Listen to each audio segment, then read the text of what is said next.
ഗുരുവിൻ്റെ മൊഴിയിൽ നിന്നൊഴുകും തിരുവചനം ഒരു മനമായി കേൾക്കാം, ഒരുമയോടെ പാടാം, അനുഗ്രഹമായി തീർക്കാം ഈ സുദിനം നമ്മിൽ വചനത്തിൻ കൃപയോടെ മുന്നേറിയിടാം.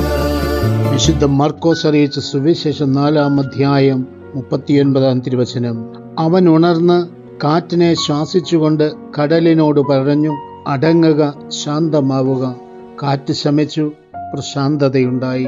കരുണ്യവാനും സ്നേഹനിധിയുമായ ഞങ്ങളുടെ നല്ല തമ്പുരാനെ, അങ്ങയുടെ തിരുമുമ്പിലേക്ക് ജീവിത പ്രശ്നങ്ങളാൽ കഷ്ടപ്പെടുന്ന ഞങ്ങളുടെ ജീവിതങ്ങളെ സമർപ്പിച്ച് ഞങ്ങൾ പ്രാർത്ഥിക്കുന്നു.